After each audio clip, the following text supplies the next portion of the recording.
Dear respected Thai, dear beloved Sangha, like Sister Ching Đức said, this is a happy moment, the moment of family reunion. Our teacher, Thai, has started the tradition of the June retreat since 1990. And I remember the first time I attended that retreat after my ordination.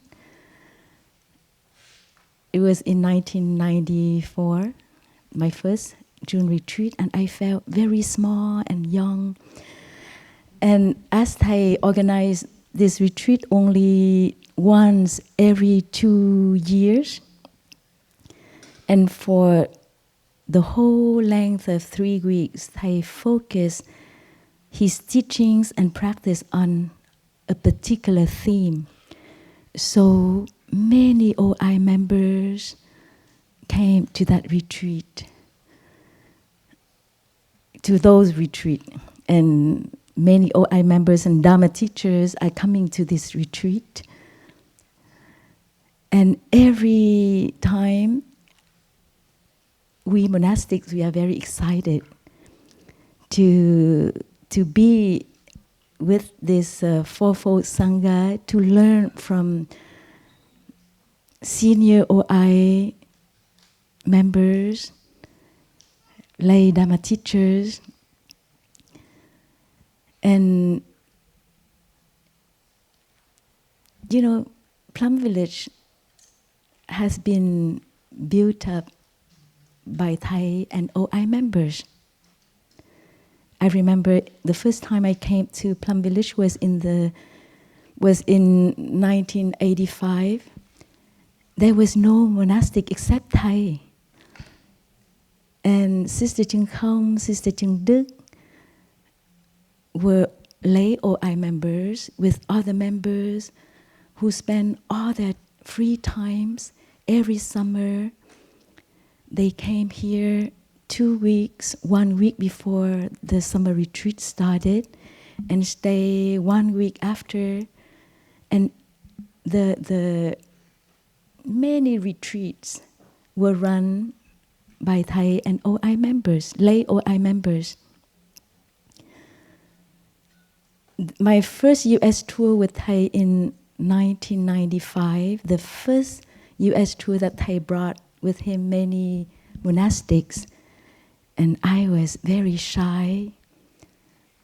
During that tour, I learned a lot from lay OI members who facilitated the Dharma discussions, who organized, who made announcements. Thai founded the family of OI members in 1966, long before the monastic community of Plum Village.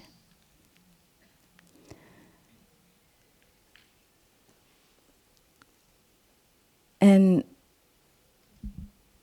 this OI family was born right in the middle of the war, when the war was very intensive.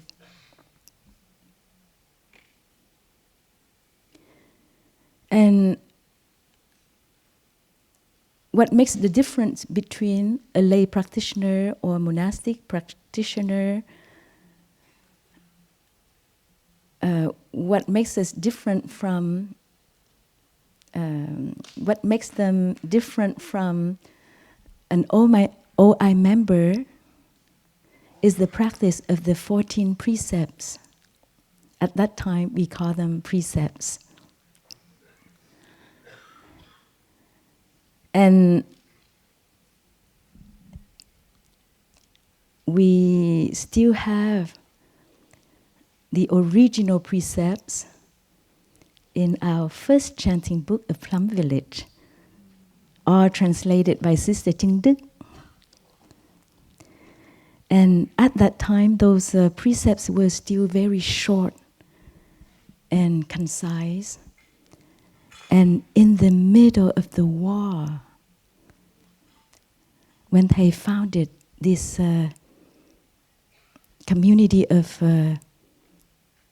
interbeing members, the first precept was exactly a lion's roar. Do not be idolatrous about or bound to any doctrine, theory, or ideology, even Buddhist ones. All systems of thought are guiding means, they are not absolute truth. Very short. And many young people, many of Thai students right away understood, because in the situation where they were living, they suffered, and they saw all the suffering caused by attachment to view. And the war at Vietnam at that time was a war of ideologies, of views, of doctrines. And many young people, many devoted, many students of Thai wanted to take the vows right away when they heard this training. But Thai transmitted the precepts only to the first 6 members, among them Sister Ching Khom. And Thai told the other young students that, yes, we start first with those 6 members, and then in the next transmission I will transmit to more of you. And after that ceremony of transmission, not long after, Thai left Vietnam to call for peace. And since then, Thai couldn't go back to Vietnam. And Thai spent years calling for peace, working for peace. And until Thai founded Plum Village to transmit more those trainings. And this OI family became bigger and bigger.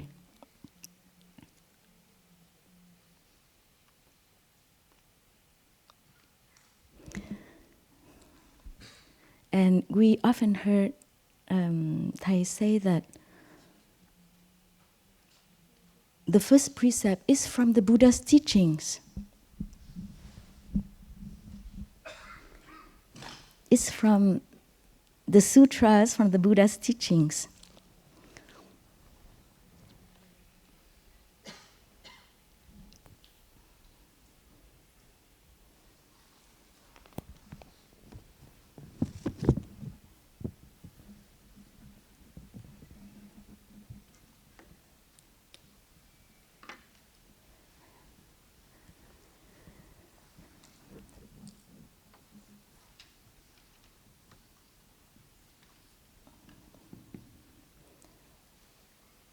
The Order of Interbeing.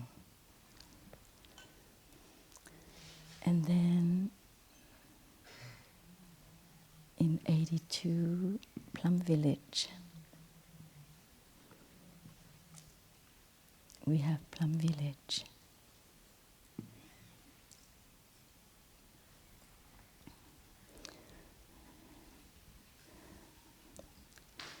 And we start the monastic community in 1988 with Sister Ching Khom, Sister Cheng Đức as the first monastics.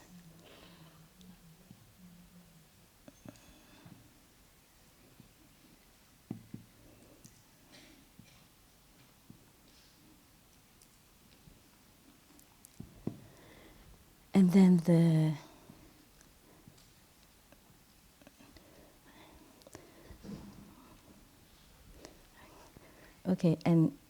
as soon as the monastic community started in Plum Village.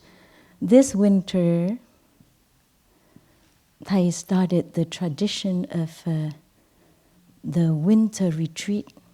It means the 3-month retreat for the monastics. The 3-month retreat.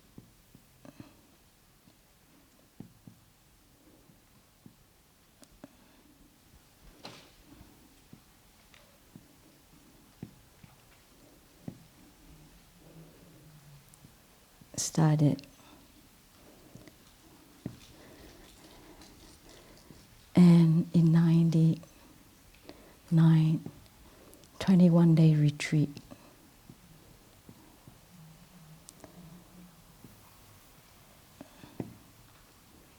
Or June retreat.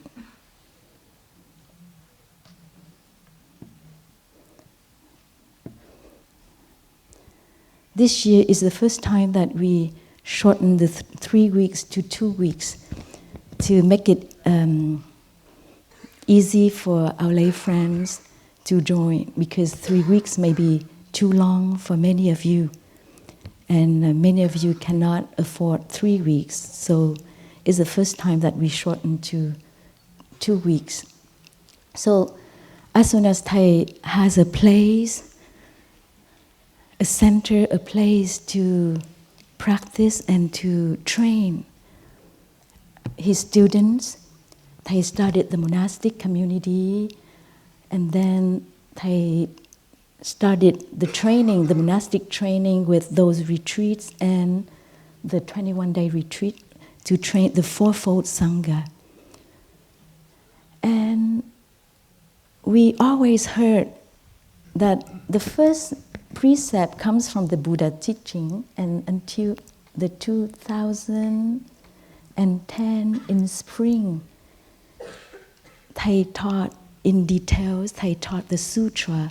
A sutra and studying this sutra, we see very clearly where this training comes from. It's the discourse on the real truth.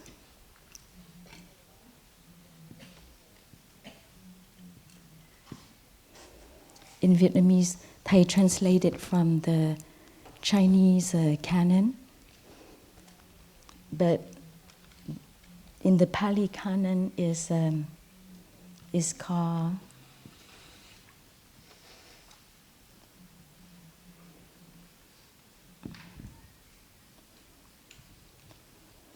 Paramattaka Sutta.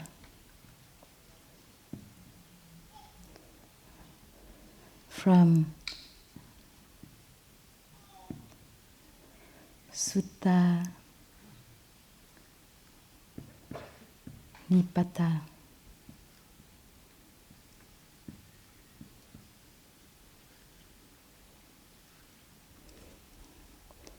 And in Vietnamese, they translate it as Kinh Sự Thật Đích Thực Sutra on the real truth.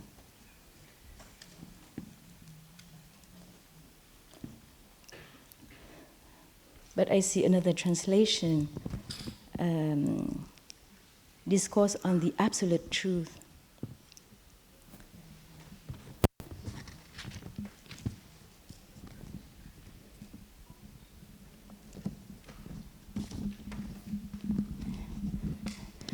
So if we are mentors and we have mentees, aspirants or aspirants mentees, and we want to guide them, we need to study this sutra and study with our and show our mentees this sutra.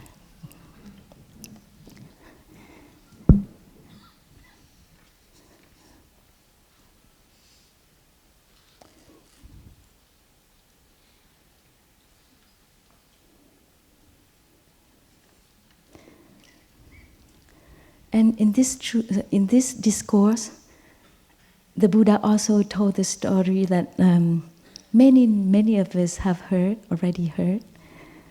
The story of a group of blind people who touched the elephant. And then when someone asked them, how does it look like an elephant? And each person described an elephant. It looks like a pillar, it looks like a fan, it looks like a broom. So each person is very sure of the elephant, how it looks like. Each person has a direct contact with the reality.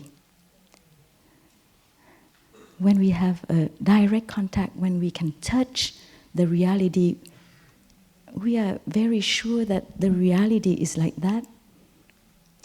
And that group of people, they dispute a lot. And after that story, the Buddha taught in verses, in gathas. And I won't go deeply into this sutra, but I will just mention the fifth and the sixth gatha. The fifth one is like this. We don't grasp what is now and what comes later. We don't absolutely allow it to entangle us. Let go of all doctrines and ideas. Walk alone in freedom. When we know the discourse on the better way to live alone, we understand the word walk alone in freedom. Walk alone here doesn't mean that I don't have a second body next to me. It doesn't mean that there's no one walking with me. It just means that I don't walk with the past, I don't walk with the future. Though we know and understand, we regularly contemplate to avoid being caught up in them. Of course, we know and we understand, but we are not attached to what we know and what we understand. That's the meaning. And the sixth verse,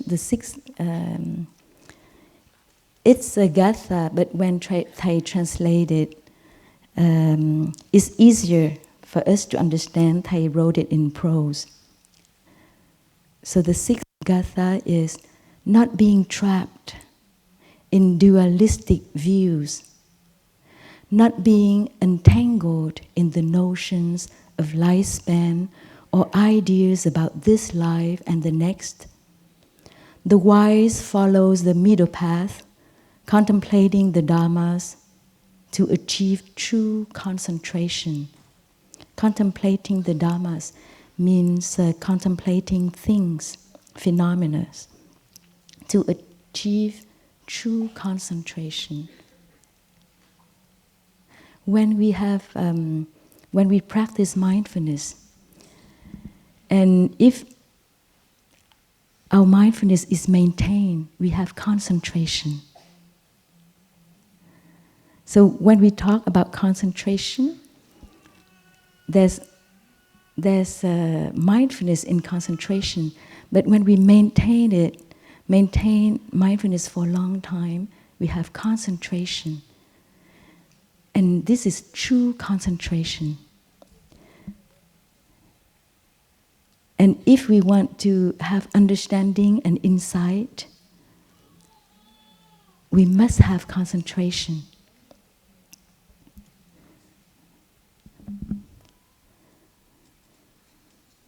And there's another, in Sutta Nipata, there's another sutra that Thầy didn't teach us, but Thầy translated. And the translation is published in a Vietnamese book. That book, the name that Thầy gave to that book is Đạo Bụt Nguyên Chất, Pure Buddhism,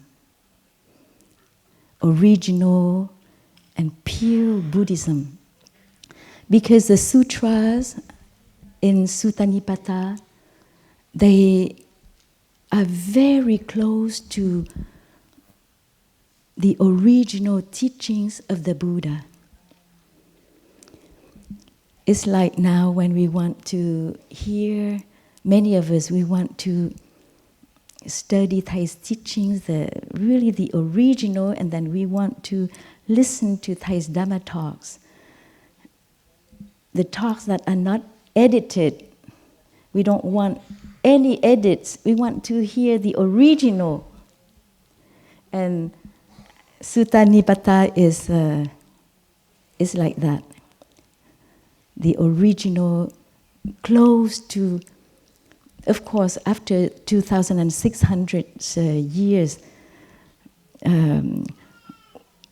we don't know what have happened, but they are those sutras in Nipata, they are closest, those sutras are closest to the original teachings of the Buddha. And that's why in that book, Thầy gave the name Pure Buddhism. And Thầy also translated another sutra called Discourse on Letting Go.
And the fourth gatha is like this. Caught in what we see, caught in what they see and hear, entangled in perceptions and habits of dualistic disputes, who can help these people open their eyes to the truth? Very strong. And the 12th gatha, each person venerates their own doctrine, considering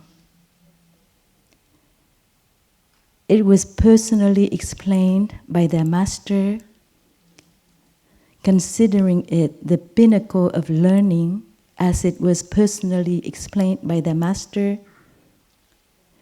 The truth is that those doctrines are merely empty theories, not the practice. Meanwhile, transformation can only occur when one practices with utmost dedication. So, theories, doctrines, they are not the truth, they are not the practice. And what we need is the practice. And we know that it's not, our practice is not to be attached to views, but how do we do not to attach? Because we all love the Buddha's teachings. We all love reading the sutras, Thai's books, and we come here because we love the teachings, right? Like Sister Ching Đức said, something bring us here together is our aspiration.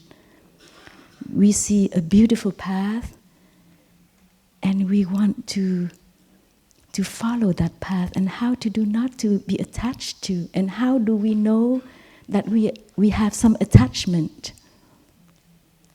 And if we have some, how do we do to transform attachment?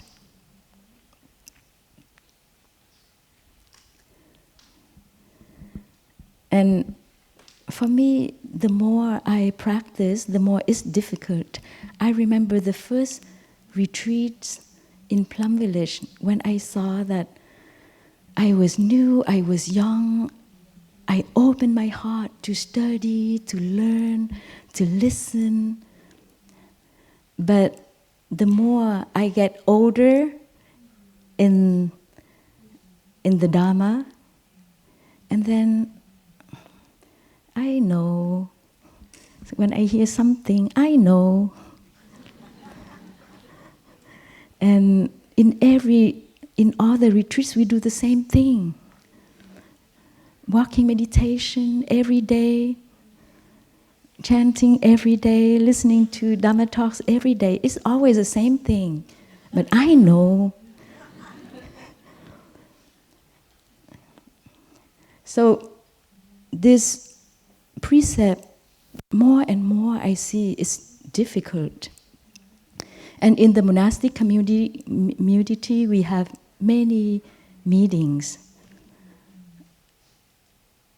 And before this retreat, also, one day I had 3 meetings. One in the morning, one at lunchtime, and one in the afternoon. And in the meeting, I observe myself and I see very clearly whether I am attached to my ideas, to my view. Because if I'm attached to my ideas, and if the other sisters don't agree with me and don't listen to my ideas right away, I feel hot inside. So, living in the community, I have many opportunities to look at myself, to observe myself, to see whether I have some attachment. And to prepare for this sharing today, when I type those gathas, I thought of some teachings that Thầy gave us. In 1999, we had the chance to follow Thầy to go to China. The first time Thầy went was in 1995, and I was too young. Thầy only brought Sister Ching Khom, Sister Gina, Sister Ching Đức, and I was a young novice, so I stayed in the Lower Hamlet waiting for news, waiting for Thầy and the delegation to come back to see the pictures, to hear the news. And in 1999, I had the chance to go with Thầy. And I was so excited. I was so happy, excited.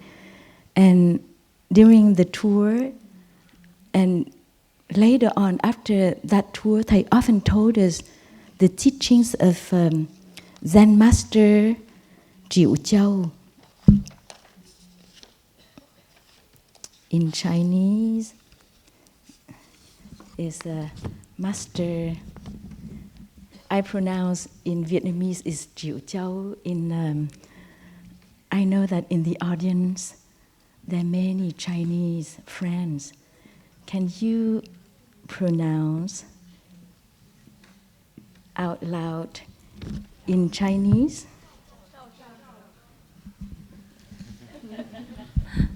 Zhao Zhou. Zhao Zhao, because we had the chance to go to the temple of that master, Zen master. It's a Bailin temple. Bailin, excuse me for my pronunciation. Bailin temple means 100 forests. Is it correct? 100 forests. And there's a story very, very well known in the Zen circle, the teaching of Master Zhao Zhao. A student in that temple, probably an aspirant, stayed in that temple for a few years and waited to see whether the teacher, the Zen master, would teach him something. And he waited until one day he had a private audience with the teacher, and he was so happy. He was so happy, and when he was there, he asked questions to the teacher. The teacher listened, and then he didn't answer the question. He just asked back to the student, "Have you seen the pine tree in the courtyard?" And the student was so disappointed. Teacher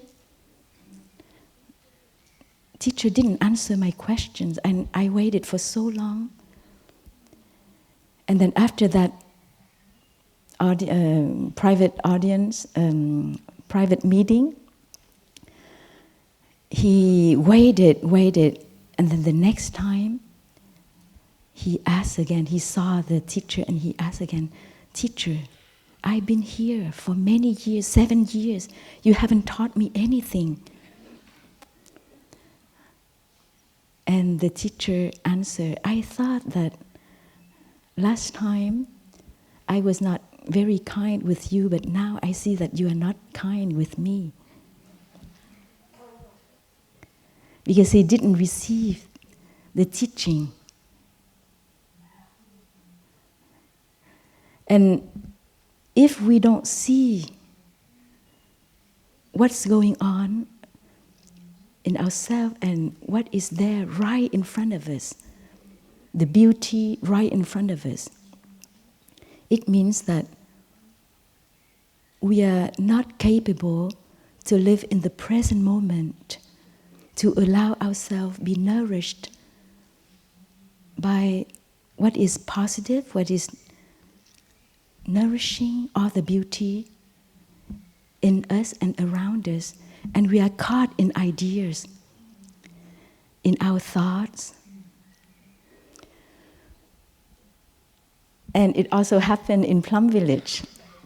I think that my elder brother will smile if I tell his story, because he always shares he shares very often in his sharings. In Plum Village, our eldest brother, Thầy Pháp Ấn, today he's our eldest brother. When he came to Plum Village to become a monk, he had a PhD of mathematics. And the first time he saw Thầy, he had hundreds of questions to ask. And Thầy always smiled, didn't answer to any question, and offered him tea. "Drink your tea."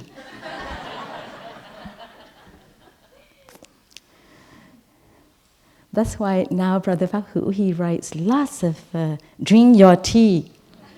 It's a Zen word, a very short and direct teachings of Zen masters.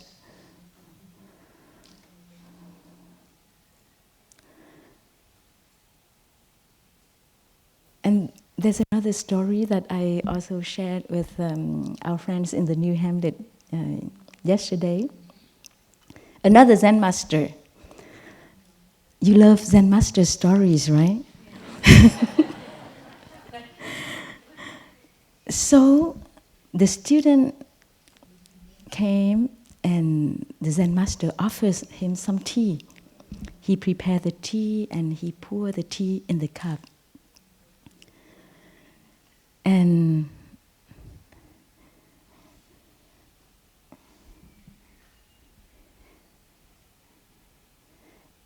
usually when the tea gets here, we stop, right? But the Zen master continued to pour. He didn't stop, he continued to pour. And the student was very nervous. And then when the tea got to the rim, he said, "Teacher, stop. It's gonna overflow." And the teacher continued to pour. And then after a while, he stopped, he put the teapot down and he said, when the teacup is full of tea, whatever I pour in, it overflows. The tea doesn't receive anything.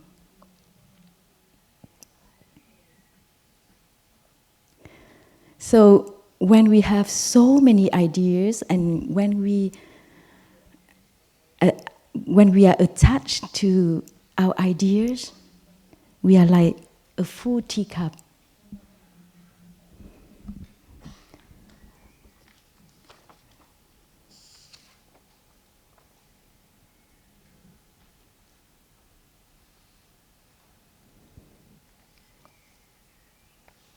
There's no more space for truth, no more space for love. And the practice of walking meditation, of mindful breathing, allow us to give some space in our mind, in our heart.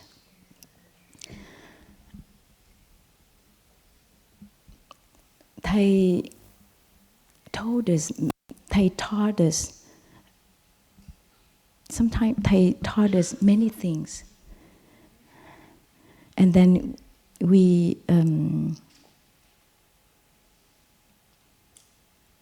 want to hear more, we want to know more. And sometimes we complain, yes, but Thầy always teach breathing in, breathing out, and smile. I want to hear more deeper teachings, something deep, something high. Always dwell in the present moment.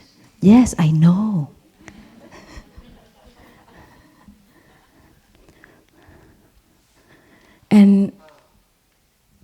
But you see, Thầy made the first precept, and after how many years? 50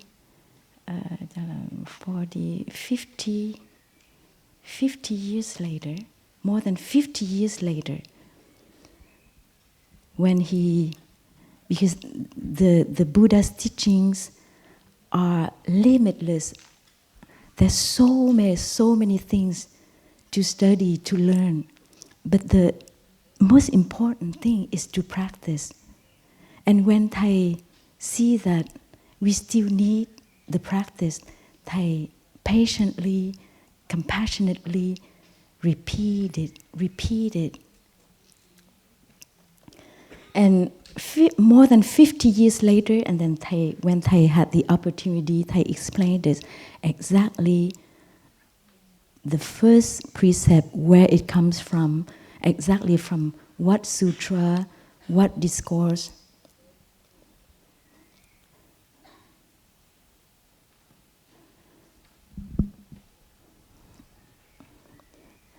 And when we see that, yes, but I know the practice of mindful breathing, I know the practice of dwelling happily in the present moment, but like the Buddha said, transformation can only occur when one practices with utmost dedication. if we know and then we think that we master the practice, we want to know something else.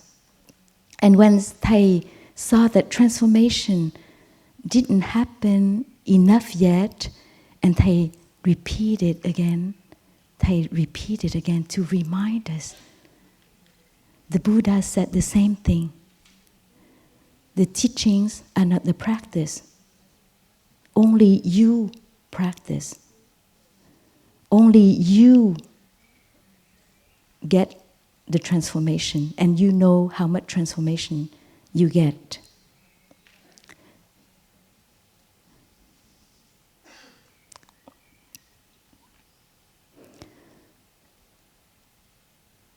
So I said that I observe myself in the meetings,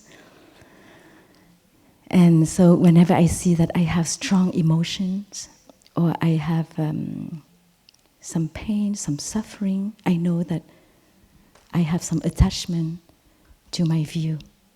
And when I know that I have attachment, and then I need to practice to calm down my emotions.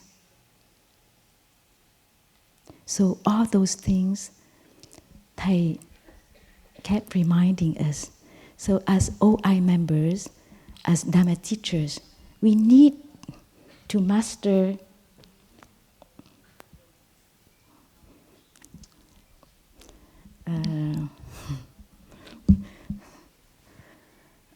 we need to be able to recognize whether we have some attachment to our ideas, to our view.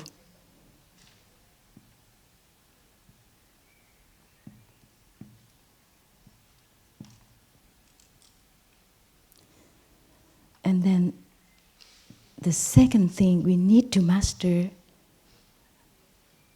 is how to calm and transform our strong emotions, our pain, our suffering. To recognize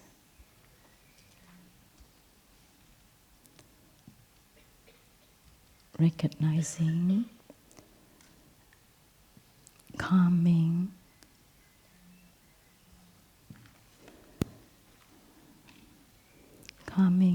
transforming.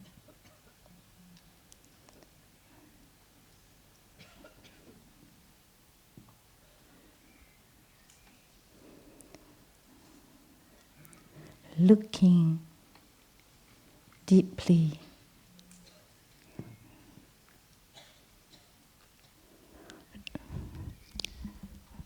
Looking deeply to see whether we are still caught in dualistic view. Interbeing means non-dualistic. And we as a OI member, a member of the Order of Interbeing, we need to look deeply in our daily life to see whether our thoughts are dualistic or non-dualistic.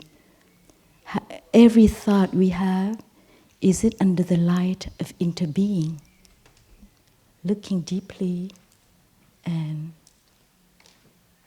transforming.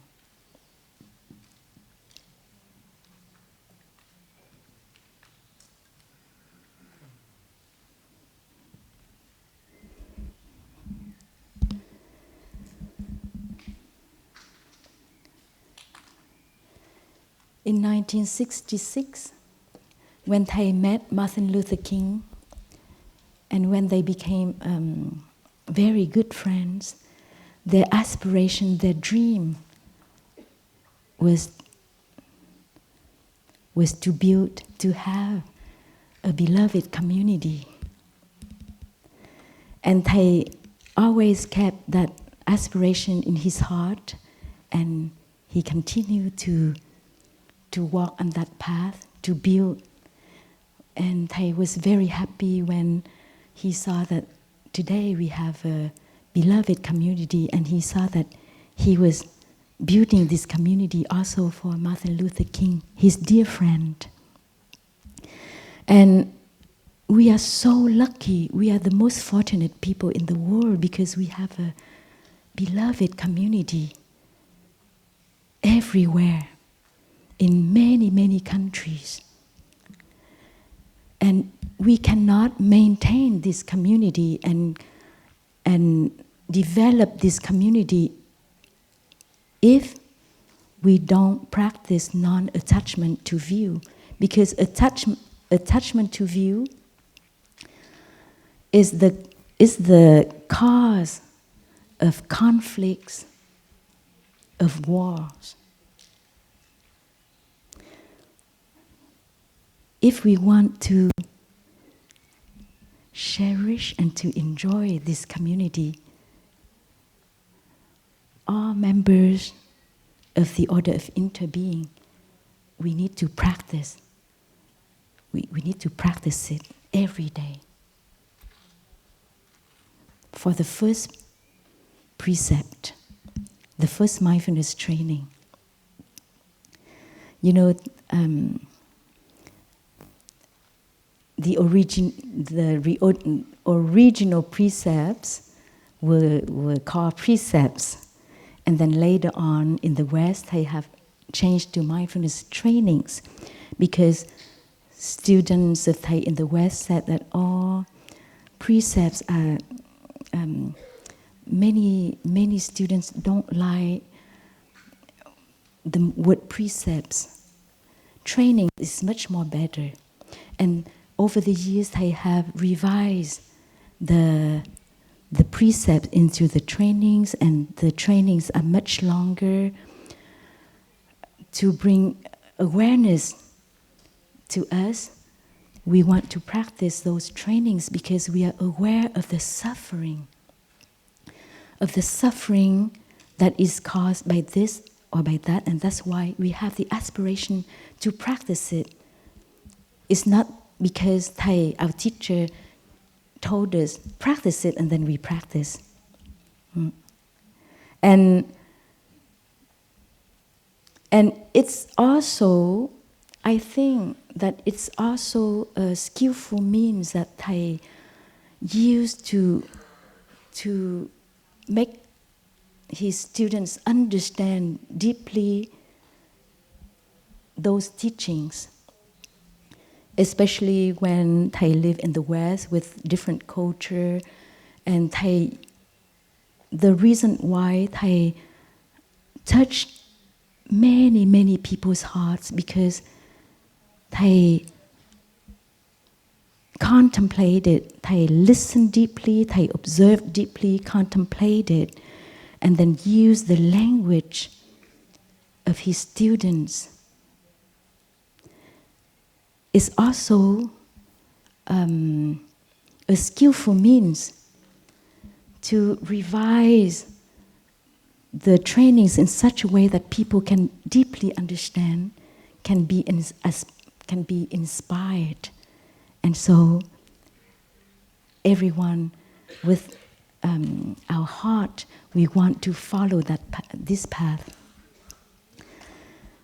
But we see that the original one is like a Zen master's teaching, like the sword of Manjushri, the Bodhisattva of great understanding. Short, direct.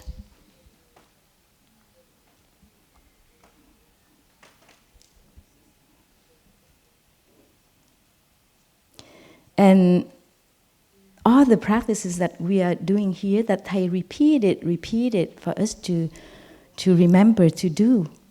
The practice of mindful breathing, walking meditation, mindful service, mindful eating. All those practices help us to come back to our body and mind, to be fully present, not to be up here all the time, to be fully present in order to be able to recognize what's going on in ourselves.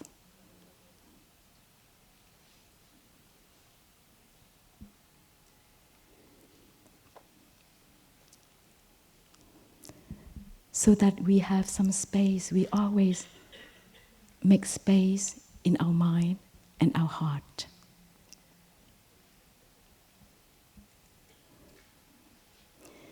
I always deeply appreciate the senior Dharma teachers, lay Dharma teachers, senior OI members who come back after so many years, who come back to Plum Village.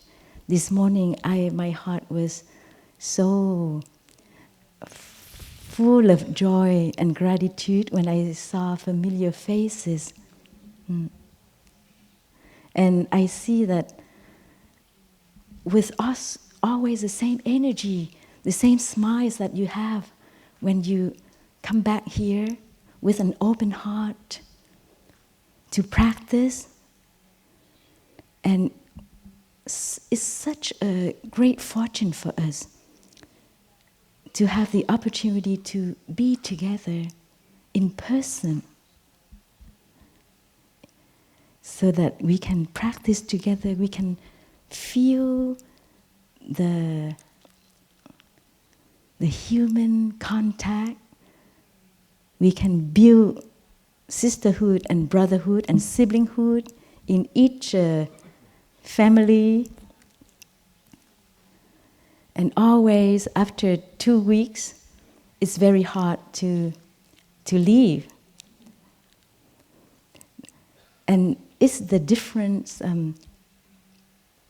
with all the retreats that we have had online. The retreats online were great for us, especially during the COVID time. And thanks to those retreats, we could maintain our practice. And also thanks to those retreats, we appreciate even more this retreat in person.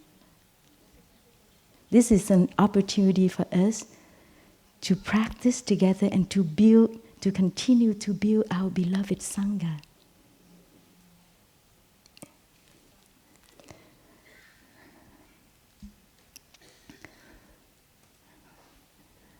So I wish all of you to enjoy every moment of this retreat like what I'm doing. And thank you for your listening.